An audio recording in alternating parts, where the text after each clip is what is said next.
कई लोग कहते हैं कि ये महाराज जी ने ऐसा कर दिया, वो महाराज जी ने ऐसा कर दिया, आपस में झगड़ा हो रहा है।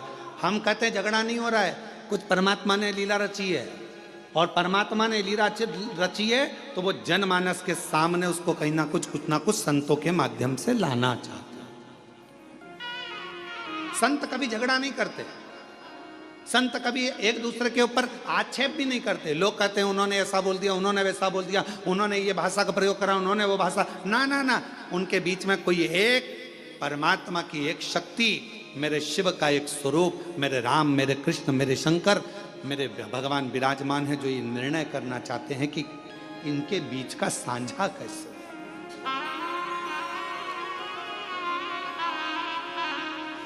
पार्वती जी बोली तुम गलत गिन रहे हो, शिव जी बोले तू गिन ले। फिर पार्वती जी ने गिनती लगाई, 1 2 3 4 5 6 7 8 9 10 11।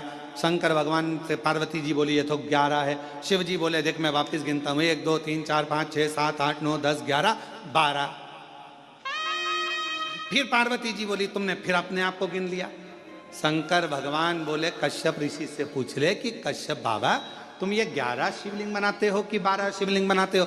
कश्यप बाबा से पूछा पार्वती जी ने कि कश्यप ऋषि तुम इतने बड़े ऋषि होकर तुम्हें 12 ज्योतिर्लिंग का निर्माण करना चाहिए, 12 पार्थिव लिंग बनाना चाहिए, उनकी आराधना करना चाहिए, और तुम 11 पार्थिव की पूजन कर रहे हो, 11 लिंग की पूजन कर रहे हो और 11 लिंग की पूजन करते हो, ये कोई अच्छी बात है? करना है तो 12 की करो। इतने में कश्यप ऋषि ने कहा माँ मैं 12 ज्योतिर्लिंग की पूजन करता हूं, आप ना मानो तो देख लो कहां है 12 ज्योतिर्लिंग।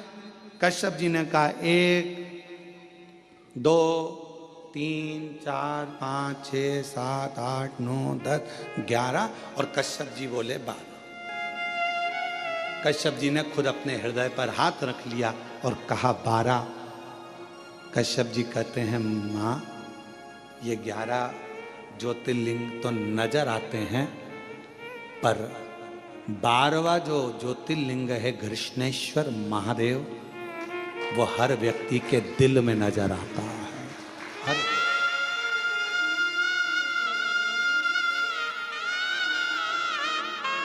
हर व्यक्ति के हृदय में।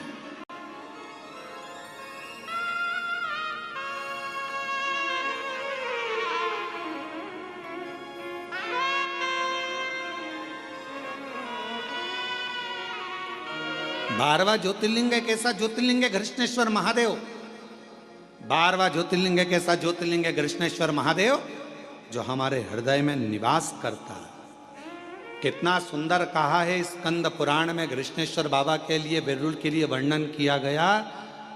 जिस परिवार में, जिस परिवार के अंतर्गत मान लो कोई ना कोई एक बहुत बड़ा दुख आकर टिक गया हो और वो दुख हट ना रहा हो, तो घृष्णेश्वर महादेव का स्मरण कर कर यदि पीपल के वृक्ष के नीचे बस केवल हृदय से घृष्णेश्वर का जप कर कर, घृष्णेश्वर नाम का उच्चारण कर कर एक 4 बत्ती का दीपक यदि पीपल के वृक्ष के नीचे प्रज्वलित कर दिया जाए प्रदोष के दिन, तो वो भारी से भारी दुख भी केवल 7 दिन के अंदर कट जाता है।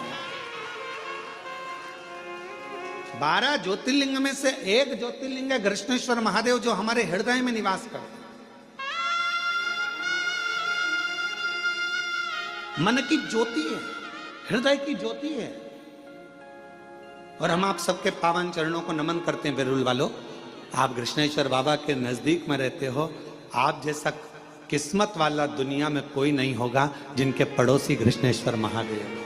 हम आपको नमन करते हैं, आपको प्रणाम करते हैं। और जितने आस्था चैनल पर कथा श्रवण कर रहे हैं, जितने आस्था चैनल पर कथा सुन रहे हैं, जितने बहन भाई, जितनी माताएं, जितनी मेरी जीजियां, जितने मेरे जीजाएं, जितनी मेरी बेटियां बेटा इस घृष्णेश्वर महादेव की पवित्र भूमि से पितृपक्ष में ये शिव महापुराण की कथा को ऑनलाइन श्रवण कर रहे हैं, हम आप सबके चरणों को नमन करते हैं। आप जैसा किस्मत वाला कोई नहीं होगा, क्योंकि यहाँ शास्त्र वर्णन करता है कि 12वां ज्योतिर्लिंग घृष्णेश्वर एक ऐसा ज्योतिर्लिंग है जो जहां जिस जगह पर बैठकर उसको याद करता है, वो 12वां ज्योतिर्लिंग उसको वहीं पर करुणा करना प्रारंभ कर देता है।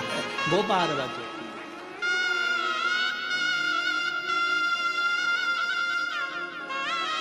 वो 12वां ज्योतिर्लिंग कृष्णेश्वर महादेव का।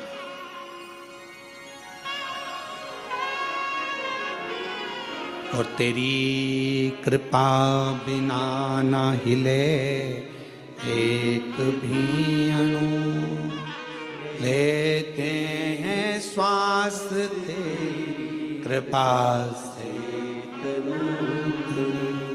बखान क्या करूं मैं राखों के ढेर का, चपटी भभूत में खजाना कुबेर का। हे गंगाधार मुक्ति द्वार ओंकार तू, भोले ओंकार तू। आयो शरण तिहार शंभुतार। कृष्णेश्वर महादेव।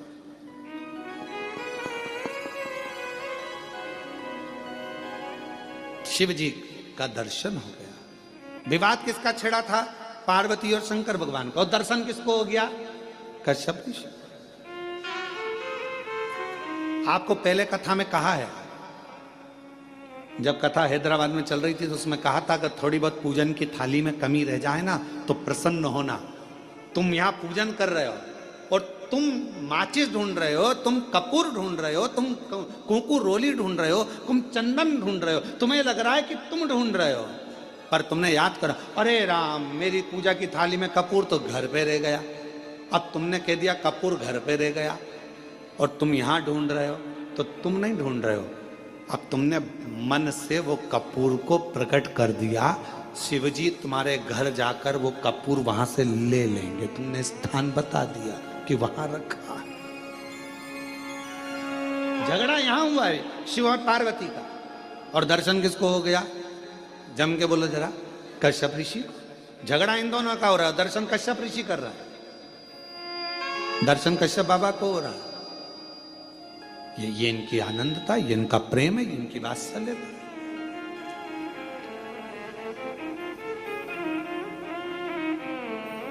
महाराज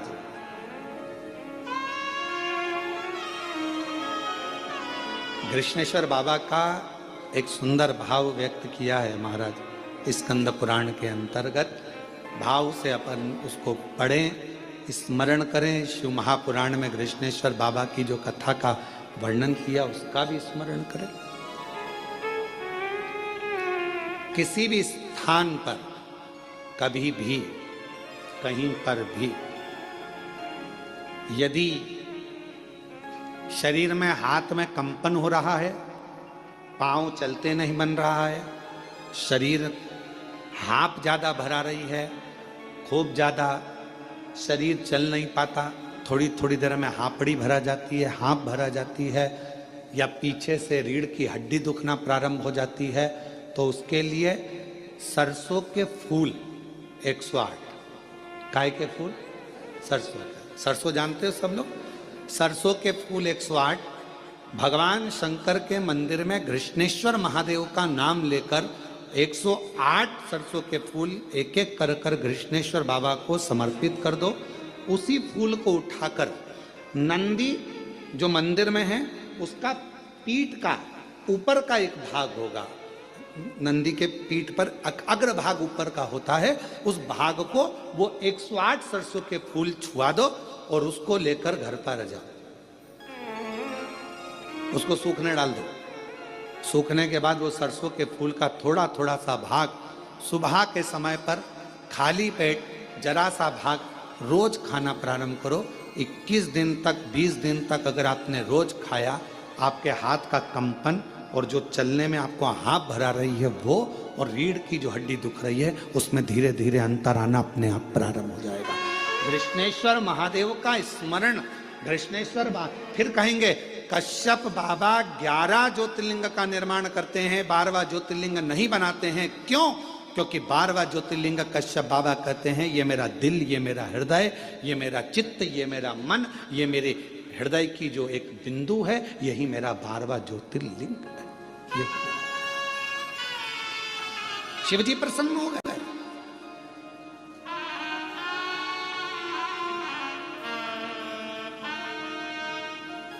मांगो तुमको क्या चाहिए। पार्वती जी बोली अपन तो झगड़ा कर कर आए थे और आप कश्यप ऋषि को वर देने लगे। शिव जी कहने लगे अब मेरा दर्शन हुआ है तो कुछ ना कुछ तो देना पड़ेगा। पार्वती जी बोलती ऐसा होता है क्या। शंकर भगवान बोले सुन पार्वती, ये मेरी रीति है। अगर कोई संसार का मनुष्य मेरे दरवाजे पर, मेरे मंदिर में, मेरे देवालय में आकर अगर एक लोटा जल रोज चढ़ाएगा तो मुझे रोज उसको कुछ ना कुछ देना ही पड़ेगा। ये नीति है। जैसे बेटी का बाप,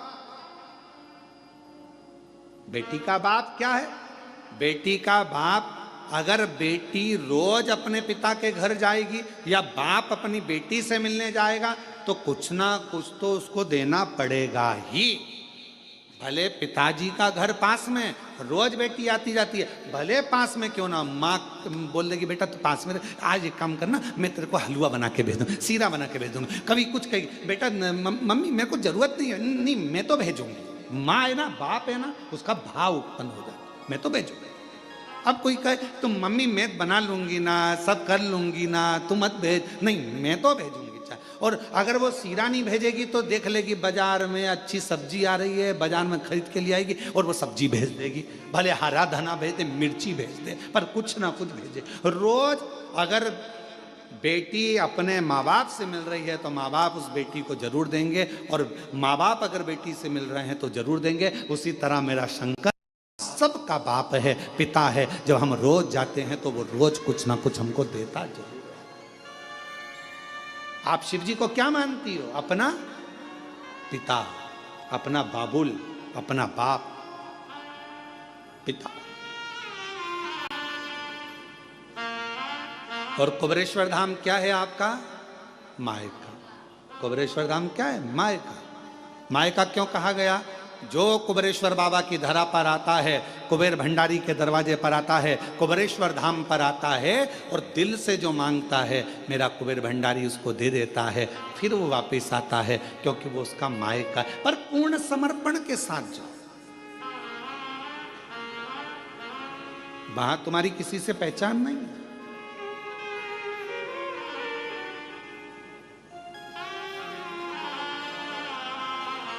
हम तो बाबा के भरोसे चलते, हम तो बाबा के भरोसे चलते, ये दुनिया वाले जलते हैं, ये दुनिया वाले जलते हैं।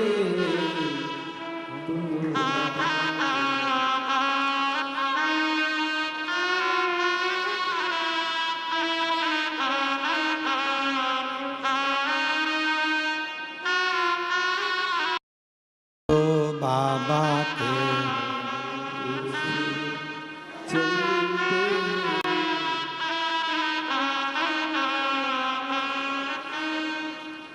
खटका बंद है इसमें। ये दुनिया वाले जलते, ये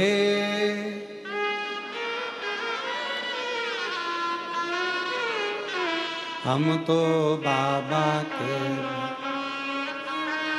चलते हैं, हम तो बाबा के भरोसे चलते हैं, डमरू वाले के भरोसे चलते हैं, डमरू वाले के भरोसे चलते हैं, हम तो बाबा के भरोसे चलते हैं।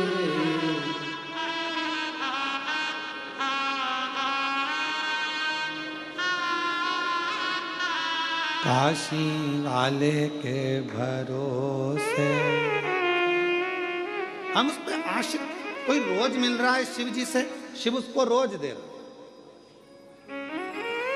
कोई बाबा से रोज मिल रहा है, बाबा उसको रोज दे रहा। पिता है वो हमारा, बाबुल है वो हमारा।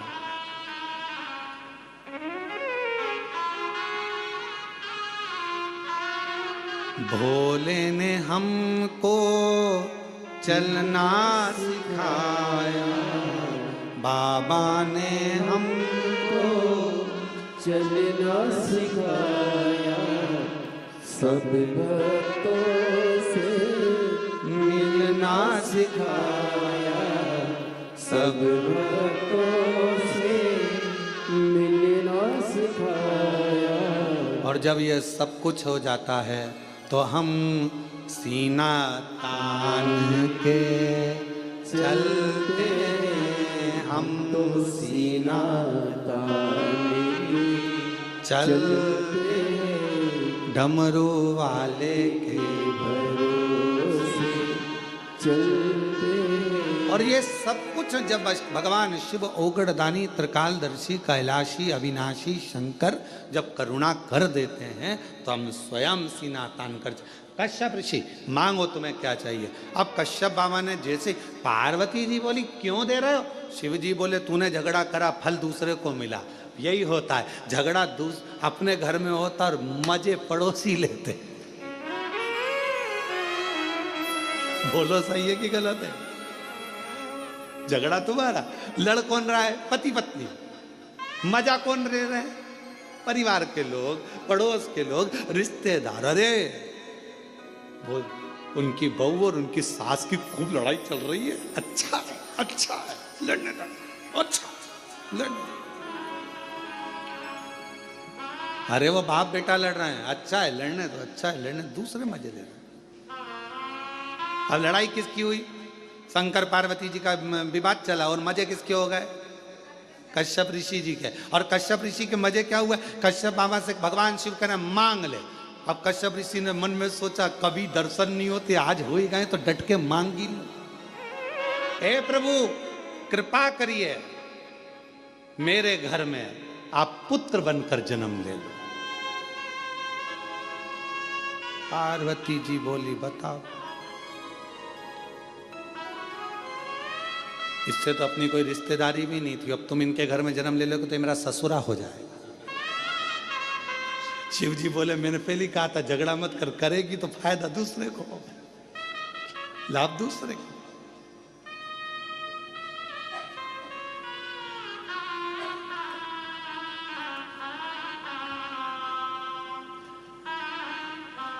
एक घर में एक सास और बहू थे। बहुत उन दोनों का आपस में बनता नहीं था, बिल्कुल नहीं बनती थी। और बनती नहीं तो उनके यहाँ सबसे ज्यादा झगड़ा सास बहू का होता तो फायदा दूसरे का होता। अभी देखो फायदा कैसे होता। एक महाराज भिक्षा मांगने गए, माता भिक्षाम देई, माता भिक्षाम दे। इतने में बहू आई, बहू ने आकर एक कटोरी आटा दान दे दिया। महाराज निकल के जा रहे थे, इतने में वहीं से उसकी आस आ गई, ए बाबा इधर आ, कहां से मांग के ला रहा है? तुम्हारे घर गया था। कौन मिला? बहू। क्या दिया? एक कटोरी आटा। वो कौन होती है देने वाली? चल मेरे साथ चल, मेरे साथ चल। ओ बस एक कटोरी? मेरा घर है, मेरी प्रॉपर्टी है, मेरा मन, चल मेरे साथ। और अंदर गई और 4 कटोरी आटा लाके महाराज को दे दिया। फायदा किसका? दूसरे का। अब एक दिन सास अंदर थी और महाराज आए, माता भिक्षाम देही। सास ने कहा कि रोज रोज आया था, नहीं देना आज, नहीं दूंगी, जा। इतने में वो महाराज चल दिया।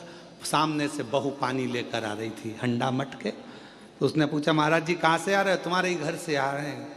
मिल गया? कुछ नहीं मिला, तुम्हारी सास ने कछु ना दिया। कुछ नहीं दिया? चलो मेरे साथ आओ जरा, आओ आओ जरा। वो कौन होती है मना करने वाली? जब मेरा पति कमा रहा है तो मैं दूंगी, चल। और गई अंदर, और अंदर जाके आधा किलो चावल, आधा किलो चने की दाल सब बांध के ले आई और आटा वाटा सब लाके दे दिया। ले, फायदा किसका? महाराज का। झगड़ा कौन कर रही? सास बहू। और फायदा दूसरे।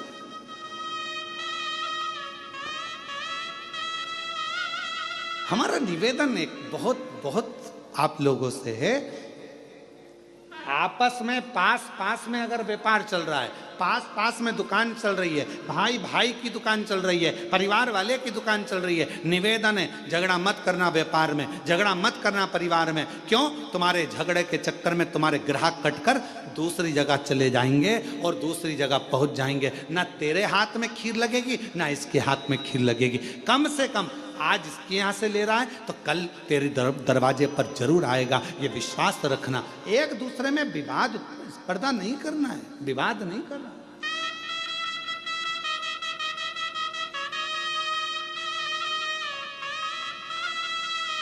और हम विवाद में पड़े। कश्यप ऋषि ने कहा वर दीजिए मेरे घर में आप पुत्र बनकर आए। शंकर भगवान बोले कश्यप बाबा तुमने रोज 11 शिवलिंग का निर्माण करा है और मन को 12वां शिवलिंग माना है, इसलिए मैं तुम्हारे घर में 11 रुद्र के रूप में प्रकट होऊंगा। तुम्हारे यहाँ 11 रुद्र के रूप में मैं आऊंगा। 11 रुद्र अवतार शंकर भगवान के जो 11 रुद्र अवतार हुए वो कश्यप बाबा के यहाँ हुए, सुरभि के।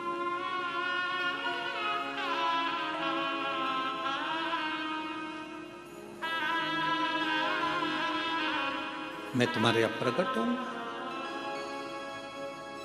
शिव पुराण कहती है संसार का मनुष्य यदि एक बार भी पार्थिव लिंग का निर्माण कर कर पूजन करता है तो उसको फल बहुत मिलता है। महाराज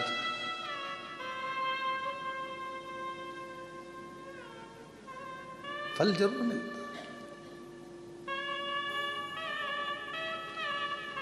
पार्थिव पूजन